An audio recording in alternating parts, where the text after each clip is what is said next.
बिस्मिल्लाहिर्रहमानिर्रहीम, अस्सलाम वालेकुम। मैं फैज़ान रिज़वी और आप मेरे यूट्यूब चैनल और फेसबुक पे देख रहे हैं। आज 11 अगस्त 2023 है, दिन है जी जुमातुल मुबारक का 534 रोज़ आज मुकम्मल हो गए रूस और यूक्रेन के दरमियान जारी जंग को। एक्सपर्ट्स ये कह रहे हैं कि बड़ी जंग का आगाज़ होगा पोलैंड और बेलारूस के बॉर्डर से। यानी कि आप लेवल चेक करें कि डिस्कशन किस लेवल की हो रही हैं इंटरनेशनल मीडिया पर, इंटरनेशनल लेवल पर। अब बात यहाँ से बहुत आगे निकल चुकी है कि क्या ये जंग फैलेगी, क्या रशिया का ऑपरेशन फैलेगा, क्या नेटो रशिया आमने सामने आएंगे। अब जिस तरह के फैसले सामने आ रहे हैं नेटो ममालिक की जानिब से, जिस तरह की स्टेटमेंट सामने आ रही हैं यूक्रेन की जानिब से, आज भी यूक्रेन ने कुछ इस तरह की स्टेटमेंट्स जारी की जिनसे ऑब्वियस है कि ये जंग रुकने का तो नाम नहीं लेगी, बातचीत की टेबल पर तो आने का कोई ऑप्शन बाकी नहीं रहा। और दुनिया के कोने कोने में नेटो रशिया के दरमियान जिस तरह की टेंशन्स हैं, सर्बिया कोसोवो हो, नॉर्थ कोरिया साउथ कोरिया हो, साउथ चाइना सी हो, या फिर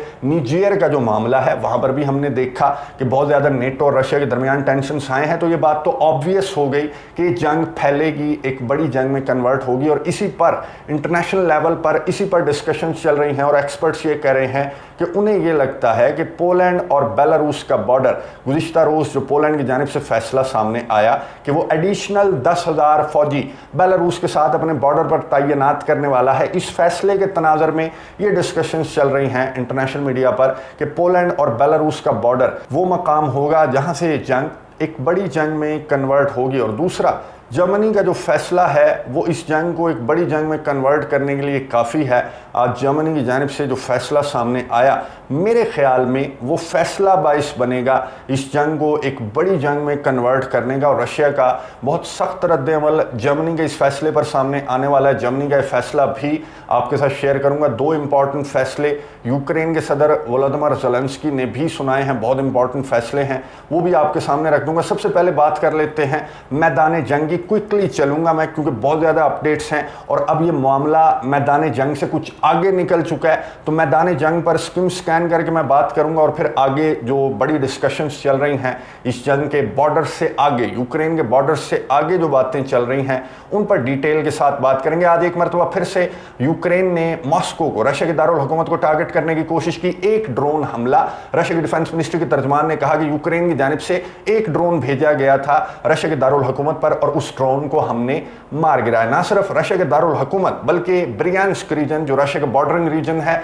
उसको भी यूक्रेन ने टारगेट करने की कोशिश क्या की, बल्कि दो हलाकतें, दो सिविलियंस की हलाकतें भी रिपोर्ट हुई यूक्रेन की शेलिंग और फायरिंग की वजह से। ब्रियांस्क रीजन बॉर्डरिंग रीजन है, रशिया का पहली मरतबा नहीं है बल्कि जब से यूक्रेन का काउंटर ऑफेंसिव स्टार्ट हुआ, बल्कि यूक्रेन के काउंटर ऑफेंसिव के स्टार्ट होने से भी पहले यूक्रेन की जानिब से ब्रियांस्क रीजन को, बेलगोरोद रीजन को तवातर के साथ टारगेट किया जा रहा है। तो आज एक मरतबा फिर से यूक्रेन की जानिब से ब्रियांस्क रीजन को टारगेट किया गया। दो सिविलियंस की हलाकतें ब्रियांस्क रीजन के अंदर रिपोर्ट हुई। कुर्स्क रीजन को भी यूक्रेन ने टारगेट किया। कुर्स्क रीजन भी रशिया का बॉर्डरिंग रीजन है और कुर्स्क रीजन को भी पहले से यूक्रेन की जानिब से दर्जनों मरतबा कुर्स्क रीजन को भी टारगेट किया गया है। नोवा कखोव्का, जो नोवा कखोव्का का डैम जो कि यूक्रेन ने तबाह किया था और रशिया पर इल्जाम आयद किया था, आज तक ये वाज़ेह नहीं हुआ कि किसने इस डैम को टारगेट किया। भारत नोवा कखोव्का का एक रीजन भी है जो रशिया की साइड वाला रीजन है, जो रशिया के अंडर कंट्रोल है, वहां पर यूक्रेन ने शेलिंग और फायरिंग की और उसके नतीजे में एक हलाकत रिपोर्ट हुई है नोवा कखोव्का जो रशिया के अंडर कंट्रोल है उस साइड पर। अब आ जाते हैं रशिया की जानिब से यूक्रेन पर भी आज स्ट्राइक्स की गई। सबसे पहले तो रशिया ने यूक्रेन के दारुल हुकूमत को टारगेट करने की कोशिश की। एक मिसाइल हमला, यूक्रेन की डिफेंस मिनिस्ट्री के ऑफिशियल्स के मुताबिक एक मिसाइल हमला जो है वो रशिया की जानिब से कंडक्ट करने की कोशिश की गई यूक्रेन के दारुल हुकूमत के ऊपर, लेकिन उस मिसाइल को मार गिराने का दावा यूक्रेन की जानिब से सामने आया। टोटल 4 मिसाइल्स थे। यूक्रेन की डिफेंस मिनिस्ट्री बता रही है कि टोटल 4 मिसाइल हमले थे और उन टोटल 4 में से सिर्फ एक को मार गिराने में कामयाब हुआ यूक्रेन का एयर डिफेंस सिस्टम। बाकी 3 कहां गए? एक तो गया ओडेसा की वही पोर्ट टारगेट की रशिया के इस मिसाइल ने, जो पोर्ट रोमेनिया, जो नेटो मुल्क रोमेनिया है उसके बहुत ज़्यादा करीब है, उस पोर्ट को टारगेट किया रशिया के इस मिसाइल ने। और रोमेनिया की जानिब से बहुत सख्त किस्म का एहतजाज सामने आया क्योंकि चौथी पांचवीं मरतबा है कि रशिया की जानिब से इस पोर्ट को टारगेट किया जा रहा है जो कि रोमेनिया के बॉर्डर से 200 मीटर्स के फासले पर है। और आज रोमेनिया के ऑफिशियल्स ने जो स्टेटमेंट जारी की रोमानिया के ऑफिशियल्स ने कहा कि बहुत नॉन सीरियस है। रशिया की जानिब से जिस पोर्ट को टारगेट किया जाता है ओडेसा के साथ, जो रोमानिया के बॉर्डर के बिल्कुल करीब है, बहुत नॉन सीरियस है। इससे टेंशंस बहुत ज़्यादा बढ़ सकती हैं, क्योंकि आज जो रशिया की जानिब से मिसाइल हमला किया गया, मोटा ताज़ा मिसाइल था रशिया का, जिसकी वजह से न सिर्फ ओडेसा की पोर्ट पर बहुत ज़्यादा नुकसान हुआ, बल्कि रोमानिया के अंदर जो कुछ रेजिडेंशियल एरियाज हैं, बॉर्डरिंग टाउन के अंदर जो रेजिडेंशियल एरियाज हैं, उनकी खिड़कियां लरस गई, शीशे टूट गए। रोमानिया के ऑफिशियल्स ने कहा कि अगर गलती से रशिया का मिसाइल हमारी टेरिटरी के अंदर आकर गिर गया तो नेटो टेरिटरी है, कॉन्सिक्वेंसेस का सामना रशिया को करना पड़ सकता है, इसलिए रशिया से बाज रहने का कहा। रोमानिया के ऑफिशियल्स ने जो तीसरा मिसाइल था रशिया का, वो जाकर गिरा ज़पोरिज़िया रीजन के अंदर। ज़पोरिज़िया रीजन के अंदर मैंने आपको गुज़िश्ता वीडियो के अंदर बताया कि ज़पोरिज़िया रीजन को रशिया ने टारगेट किया था गुज़िश्ता रोज भी। और यूक्रेन के सदर व्लादिमीर ज़ेलेंस्की ने एक वीडियो जारी करते हुए, वीडियो जो मैं आपको दिखा रहा हूँ, ये यूक्रेन के सदर ने जारी करते हुए कहा था कि ज़पोरिज़िया रीजन को टारगेट किया जा रहा है रशिया की जानिब से। ज़पोरिज़िया जो कि एक बहुत बड़े पावर प्लांट को होस्ट करता है, तो इसको टारगेट करना बहुत ज़्यादा रिस्की है। यूक्रेन के सदर ने आलमी इदारों को मुखातिब करते हुए कहा था कि रशिया को बाज रहने का कहा जाए, लेकिन रशिया की जानिब से एक रोज के बाद दोबारा से ज़पोरिज़िया रीजन को टारगेट किया गया, एक होटल को टारगेट किया रशिया ने। और यूक्रेन के डिफेंस मिनिस्ट्री के तर्जमान ने कहा कि देखो, होटल्स को टारगेट किया जा रहा है रशिया की जानिब से, जहां पर सिविलियंस रहते हैं, तो होटल्स को टारगेट करना समझ से बाहर है। बहुत ज़्यादा एहतजाज जो है वो यूक्रेन की डिफेंस मिनिस्ट्री के ऑफिशियल्स की जानिब से सामने आया, लेकिन रशिया की डिफेंस मिनिस्ट्री के तर्जमान ने कहा कि बिल्कुल हमने होटल को टारगेट किया है ज़पोरिज़िया रीजन के अंदर, लेकिन इस होटल के अंदर सिविलियंस नहीं थे, बल्कि मर्सनरीज रखे गए थे, मर्सनरीज ठहराए गए थे। और जो मर्सनरीज फॉरेन फाइटर्स के नाम पर यूक्रेन ला रहा है अपने मुल्क के अंदर मैदानी जंग में उतारने के लिए, वो हमारा टारगेट थे। और हमारे मिसाइल ने अपने टारगेट को सक्सेसफुली अचीव किया। ना सिर्फ ये, बल्कि सबसे इंपॉर्टेंट खबर मैं आपको बता दूं जो इस वक्त इंटरनेशनल मीडिया की सुर्खियों में है। आपको मालूम है कि काउंटर ऑफेंसिव किसका चल रहा है? यूक्रेन का काउंटर ऑफेंसिव चल रहा है, जिसको देखते हुए इलाके किसको खाली करने चाहिए? रशिया को इलाके खाली करने चाहिए, क्योंकि billions and billions of dollars का असलहा, महीनों की तैयारियां, ट्रेनिंग के बाद आपको ये खबर तो देनी चाहिए कि हमारे काउंटर ऑफेंसिव की पेशरफ्त को देखकर, हमारे काउंटर ऑफेंसिव की पेशकदमी को देखकर रशिया ने फ्लां टाउन खाली करने के ऑर्डर्स जारी कर दिए। लेकिन यहाँ मामला बरक्स है। यूक्रेन की जानिब से खार्किव रीजन के अतराफ कुछ टाउन्स को खाली करने के अहकामात जारी किए गए हैं, और यूक्रेन की डिफेंस मिनिस्ट्री के ऑफिशियल ने कहा कि रशिया आगे बढ़ रहा है, इसलिए हमारे जो लोग हैं, यूक्रेनी हैं, उनसे हम दरख्वास्त करते हैं कि आप फ्लां जो गाँव है उसको खाली कर दें। अब डोनेट्स्क रीजन का आपको मालूम है कि मुकम्मल तौर पर रशिया के अंडर कंट्रोल नहीं है, और यूक्रेन जो है, जो आधा अधूरा रशिया के अंडर कंट्रोल है, उसे भी कंट्रोल करने की कोशिश कर रहा है अपने काउंटर ऑफेंसिव के थ्रू। लेकिन रशिया की फोर्सेस आगे बढ़ रही हैं। उल्टा काम पड़ गया कि रशिया की फोर्सेस आगे बढ़ रही हैं और यूक्रेन की जानिब से अपने शहरियों को इलाके खाली करने के अहकामात जारी किए जा रहे हैं। इससे ज़्यादा सुबकी यूक्रेन के सदर व्लादिमीर ज़ेलेंस्की के लिए भला और क्या होगी, जिनका कटोरा 1.5 साल से ज़ायद का अरसा हो गया कि उनका कटोरा है कि वो भरा नहीं जा रहा। नेटो ममालिक भर कर मदद इमदाद प्रोवाइड कर रहे हैं ये, लेकिन यूक्रेन के सदर नाराज़ दिखाई दे रहे थे। लेकिन आज यूक्रेन के सदर ने बड़ा एग्रेसिव किस्म का वीडियो मैसेज आपको नज़र आ रहा होगा। ये एक मीटिंग चेयर की, इन्होंने हाई लेवल मीटिंग थी, और उसके बाद ये वीडियो मैसेज यूक्रेन के सदर व्लादिमीर ज़ेलेंस्की ने जारी करते हुए फैसला क्या सुनाया। बहुत इंपॉर्टेंट फैसला है। आपको मालूम है कि यूक्रेन एक करप्ट मुल्क है। आपको मालूम है कि यूक्रेन की डिफेंस मिनिस्ट्री के अंदर करप्शन के बहुत ज़्यादा स्कैंडल्स हैं। इवन के यूक्रेन के वजीर दिफा भी एक करप्ट आदमी है, और ये बात यूक्रेन के सदर को भी मालूम है। आज से नहीं, बल्कि जब से रशिया के ऑपरेशन स्टार्ट हुआ तब से नेटो ममालिक, यूरोपियन कंट्रीज़ क्या, बल्कि बेलारूस और रशिया की जानिब से भी अमेरिका और इत्तेहादियों को मत दिलवाने की कोशिश की जा रही थी कि किसे मदद इमदाद प्रोवाइड करो। इतना ज़्यादा करप्ट मुल्क है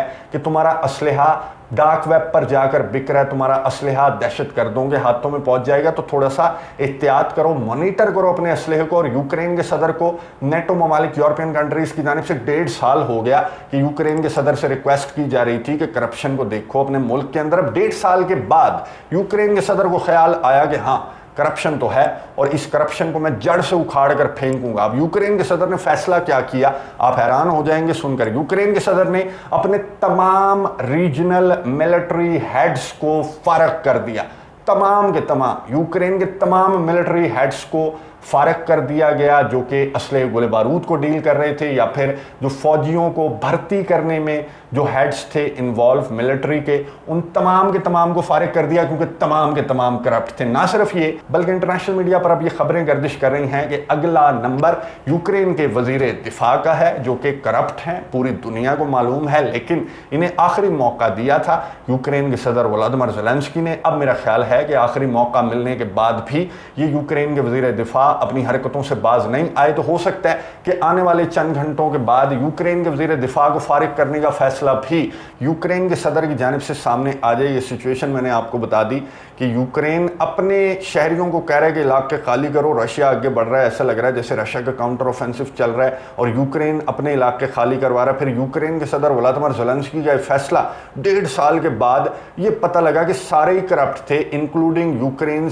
डिफेंस मिनिस्टर, सारे के सारे करप्ट थे। तो इस सिचुएशन को देखते हुए सबसे पहले स्टेटमेंट सामने आई सर्बिया के प्रेसिडेंट की। सर्बिया के प्रेसिडेंट ने कहा वेस्ट को मुखातिब करते हुए कि आप रशिया को शिकस्त नहीं दे सकते, ये बात भूल जाएं, एडमिट कर लें, बातचीत की टेबल पर बैठ जाएं, चाहे आप अगले 1.5 साल भी जोर लगाते रहें, लेकिन जिस तरह की सिचुएशन है तो आप इस बात को तस्लीम करें कि आप रशिया को शिकस्त नहीं दे सकते। चलें, सर्बिया के प्रेसिडेंट, तो सर्बिया तो रशिया का एलाय है, दोस्त है, इसकी स्टेटमेंट को इतना हम वर्थ नहीं देते, साइड पर रख देते हैं। पोलैंड के सदर, पोलैंड के सरबराह डूडा ने एक स्टेटमेंट जारी करते हुए कहा कि यूक्रेन का काउंटर ऑफेंसिव फेलियर का शिकार हुआ और यूक्रेन का काउंटर ऑफेंसिव फेलियर का शिकार रहेगा, चाहे हम यूक्रेन को भर भर कर मदद इमदाद अगले 2 साल भी प्रोवाइड करते रहें, लेकिन यूक्रेन रशिया के सामने कुछ भी नहीं है। इस बात को हमें तस्लीम करना चाहिए। रशिया बहुत बड़ी पावर है और हम पावर में, वेपन में रशिया के मुकाबले में लाकर यूक्रेन को नहीं खड़ा कर सकते। ये पोलैंड के सरबराह डूडा की स्टेटमेंट सामने आई और इस तरह की सिचुएशन को और इस तरह की स्टेटमेंट्स को देखते हुए एक्सपर्ट्स ये कह रहे हैं कि अब यूक्रेन की मदद इमदाद पर बहुत ज़्यादा फ़र्क पड़ने वाला है, क्योंकि जब आप डिलीवरी नहीं कर रहे तो आपको कोई पागल है जो असलहा गोला बारूद प्रोवाइड करेगा। पागल तो है अमेरिका के सदर जो बाइडन, पागल हैं बरतानिया के प्राइम मिनिस्टर ऋषि सुनक, पागल हैं जर्मनी के चांसलर ओलाफ शॉल्स भी पागल हैं और फ्रांस के सदर इमैनुअल मैक्रोन भी पागल हैं। रूस के सदर व्लादिमीर पुतिन के खिलाफ ये पागलपन की हद तक इस जंग के अंदर इन्वॉल्व हो चुके हैं। इस तरह की खबरें, इस तरह का काउंटर ऑफेंसिव का फेलियर, इस तरह से पूरे के पूरे हेड्स को फारिग कर देना क्योंकि वो करप्ट थे, इस तरह के फैसले देखने के बाद भी अमेरिका, जर्मनी, फ्रांस, यूके की जानिब से यूक्रेन की मदद इमदाद को लेकर कोई फ़र्क नहीं पड़ा, बल्कि बड़े बड़े ऐलानात सामने आ रहे हैं। इंट्रो के अंदर मैंने आपको बताया कि जर्मनी का फैसला इस जंग को एक बड़ी जंग में कन्वर्ट करने के लिए काफ़ी होगा। आपको मालूम है कि यूके की जानिब से स्टॉर्म शैडो मिसाइल यूक्रेन को प्रोवाइड किया जा चुका है। स्टॉर्म शैडो मिसाइल यूक्रेन इस्तेमाल भी कर रहा है। फ्रांस की जानिब से स्कैल्प मिसाइल यूक्रेन को प्रोवाइड किया जा चुका है और यूक्रेन स्कैल्प मिसाइल को भी इस्तेमाल कर रहा है। 2 मिसाइल ऐसे थे जिनको लेकर यूक्रेन की जानिब से बहुत ज़्यादा मिन्नतें भी की जा रही थी। यूक्रेन के सदर व्लादिमीर ज़ेलेंस्की रिक्वेस्ट भी कर रहे थे। तो अमेरिका का लॉन्ग रेंज मिसाइल है अटैकम्स, आर्मी टैक्टिकल मिसाइल सिस्टम, इसकी रेंज मैं आपको बता दूं 300 किलोमीटर है। और दूसरा जो मिसाइल है जिसको लेकर यूक्रेन बहुत ज़्यादा मुतालबात कर रहा था वो है जर्मनी का long range missile taurus. Taurus की रेंज मैं आपको बता दूं, टॉरस की रेंज है 500 किलोमीटर, यानी कि यूक्रेन अगर अपने बॉर्डरिंग रीजन से खड़े होकर मॉस्को की जानिब रुख करके टॉरस चलाएगा तो ये ऑलमोस्ट मॉस्को के करीब पहुंच सकता है। इसकी रेंज इतनी ज़्यादा है, 500 किलोमीटर इसकी रेंज है। मॉस्को तो खैर यूक्रेन के बॉर्डर से 700 किलोमीटर से भी ज़्यादा दूर है, लेकिन बहरहाल 500 किलोमीटर कोई छोटी रेंज नहीं है, कोई कम रेंज नहीं है। ये रशिया की रेड लाइन, क्या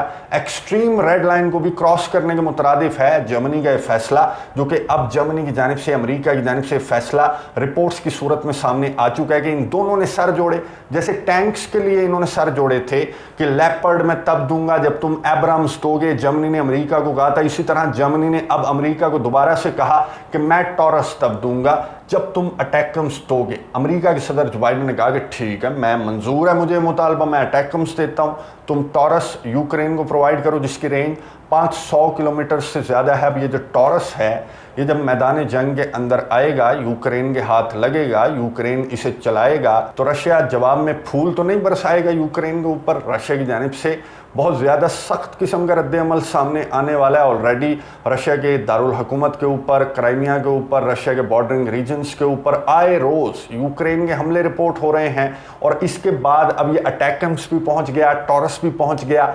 F-16 भी पहुंच जाएंगे आने वाले चंद महीनों के अंदर। तो फिर रशिया की जानिब से जाहिर है जवाब दिया जाएगा बहुत सख्त किस्म का, और सूरत हाल बहुत ज़्यादा ख़राबी की जानिब जाएगी। आप बहुत अच्छी तरह से समझ सकते हैं कि इस फैसले का क्या मतलब है, जर्मनी का जो फैसला है इसका क्या मतलब है, और उस पर रशिया का किस तरह का रद्द-ए-अमल सामने आएगा। मैं और आप नहीं समझते, बल्कि जाहिर है जो बॉर्डरिंग कंट्रीज़ हैं वो बहुत अच्छी तरह से समझते हैं कि जंग किस जानिब जा रही है। जो बॉर्डरिंग कंट्रीज़ हैं रशिया और बेलारूस के, जैसे बाल्टिक स्टेट्स हैं, फिनलैंड है, पोलैंड है, उनकी जानिब से कुछ इंपॉर्टेंट फैसले सामने आए। लिथुआनिया ने, ये वीडियो आपको नजर आ रही होगी, लिथुआनिया ने अपने बॉर्डर के ऊपर, जो बेलारूस के साथ वो बॉर्डर शेयर करता है, उसके ऊपर अपने ट्रूप्स की तादाद में इजाफा करने का फैसला कर लिया। लाटविया ने भी अपने ट्रूप्स की तादाद में अपने बॉर्डर के ऊपर इजाफा करने का फैसला कर लिया। पोलैंड ऑलरेडी मैं आपको बता चुका हूं कि 10,000 इजाफी फौजी बेलारूस के साथ अपने बॉर्डर पर भेजने वाला है वागनर्स के खतरे के पेश नज़र। और जिस तरह की ये जंग नज़र आ रही है यूक्रेन के अंदर,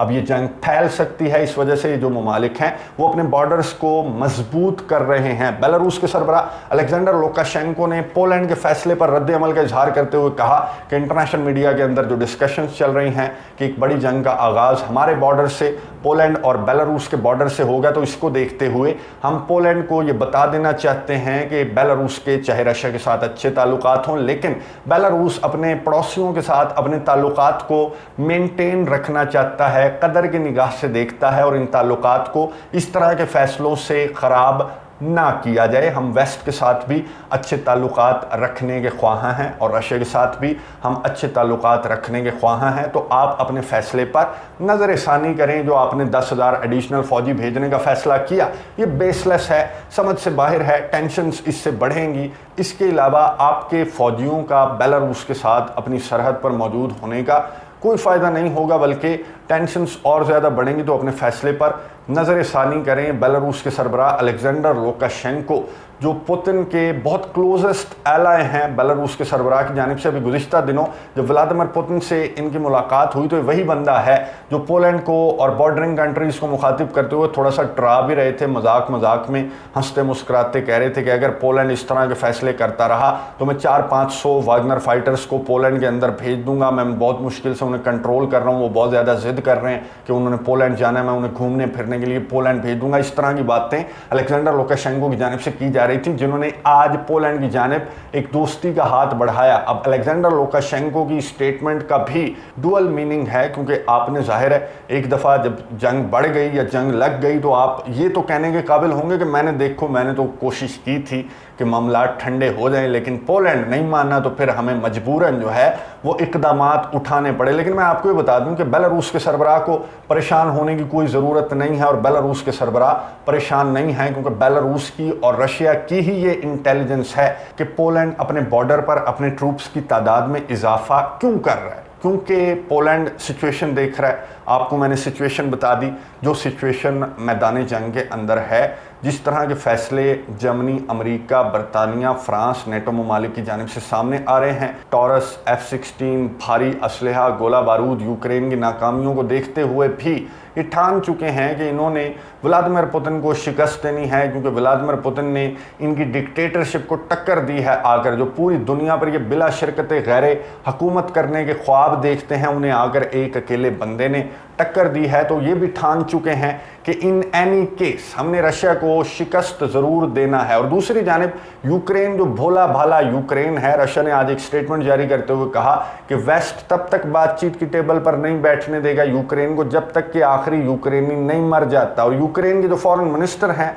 दिमित्रो कुलेबा, उन्होंने आज एक इंटरव्यू के दौरान बहुत इंपॉर्टेंट बातें की। जब एंकर की जानिब से सवाल किया गया कि जद्दा में मुलाकात हुई है, सऊदी अरेबिया में मुलाकात हुई है, आप उस मुलाकात को पॉजिटिव करार दे रहे हैं, तो क्या आने वाले दिनों में हम व्लादिमीर पुतिन और यूक्रेन के सदर व्लादिमीर ज़ेलेंस्की को एक ही टेबल पर बैठा हुआ देख सकते हैं? तो जो फॉरेन मिनिस्टर दिमित्रो कुलेबा हैं यूक्रेन के, उन्होंने कहा कि नहीं, ये जंग भी बंद होगी, हम अपने इलाके भी वापस लेंगे, रशिया हमारे मुतालबात भी मानेगा, लेकिन व्लादिमीर पुतिन के साथ हम अपने सदर को टेबल पर नहीं बिठाएंगे, ये कोई ऑप्शन नहीं है। जब ये एटीट्यूड होगा यूक्रेन का और इस तरह के फैसले सामने आएंगे यूक्रेन के इत्तेहादियों के, तो फिर रशिया का रद्द-ए-अमल तो ऑब्वियस है और पोलैंड को, लिथुआनिया को, लैटविया को मालूम है कि रशिया का रद्द-ए-अमल सामने आएगा। जब टॉरस पहुंचेगा मैदान जंग के अंदर, जब F-16 पहुंचेगा मैदान जंग के अंदर, तो उन्होंने ऑलरेडी पहले ही अपने बॉर्डर्स पर अपने ट्रूप्स की तादाद में इसलिए इजाफा किया कि जब रशिया आगे बढ़ेगा तो हम भी वेस्टर्न यूक्रेन की जानिब आगे बढ़ेंगे, हिस्टोरिकल इलाका अपना लेकर 9-2-11 हो जाएंगे। डायरेक्ट नहीं होने वाले। नेटो और रशिया आखिरी हद तक ये कोशिश करेंगे कि इनके दरमियान कोई क्लैश डायरेक्ट ना हो, क्योंकि नेटो और रशिया के डायरेक्ट क्लैश का मतलब आपको पता है क्या है। इसका मतलब ये है कि पूरी दुनिया तबाह हो जाएगी, किसी की जीत नहीं होगी, किसी की हार नहीं होगी। और ये इतने बेवकूफ़ नहीं है कि ये किसी की जीत ना हो, किसी की हार ना हो। ऐसे कॉन्फ्लिक्ट के अंदर ये डायरेक्ट इन्वॉल्व होते हुए एंड तक ये कोशिश करेंगे कि डायरेक्ट इनकी इन्वॉल्वमेंट किसी भी कॉन्फ्लिक्ट के अंदर ना हो। और ये जो पोलैंड की जानिब से अपने बॉर्डर पर ट्रूप्स की तादाद में इजाफा किया जा रहा है, ये सिर्फ वेस्टर्न यूक्रेन पर इसकी नज़र है। मिल बांट कर इन्होंने यूक्रेन को खाना है एंड दैट्स इट। यहाँ पर यूक्रेन की जो कहानी है वो दी एंड हो जाएगी। ज़्यादातर यूक्रेन को रशिया लेकर उड़ जाएगा। थोड़ा बहुत जो वेस्टर्न यूक्रेन है, जो पोलैंड क्लेम करता है, वो पोलैंड लेकर उड़ जाएगा। हंगरी, रोमेनिया भी कुछ क्लेम करते हैं, वो भी अपना हिस्सा लेकर चलते बनेंगे। और पीछे थोड़ा बहुत यूक्रेन अगर बचना है तो यूक्रेन बच जाएगा, वरना यूक्रेन दुनिया के नक्शे से ख़त्म हो जाएगा। और ये जो दो बड़ी ताकतें हैं ये आमने सामने आखिरी हद तक कोशिश करेंगी कि डायरेक्ट क्लैश के अंदर इन्वॉल्व ना हो। लेकिन टेंशन्स दुनिया के कोने कोने में बहुत ज़्यादा हाई हैं। स्पेशली आप में से बहुत सारे व्यूवर्स पूछ रहे थे निजेर के हवाले से। निजेर के अंदर अभी तक टेंशन्स हाई हैं और बढ़ती हुई नज़र आ रही हैं। निजेर के अंदर भी नेटो और रशिया की इन्वॉल्वमेंट है। इसके हवाले से डिटेल के साथ मैं एक वीडियो बना चुका हूँ, एंड स्क्रीन पर दे दूंगा। अगर आपने नहीं देखी तो ज़रूर देखिए। नेक्स्ट वीडियो के अंदर निजेर के अंदर जो भी डेवलपमेंट्स हैं उन पर डिटेल के साथ बात करेंगे और रूस और यूक्रेन के तनाज़े पर भी नज़र रखेंगे। कमेंट्स बॉक्स में अपनी राय का इजहार ज़रूर कीजिएगा। अगली वीडियो तक के लिए इजाज़त दीजिए। अल्लाह हाफ़िज़।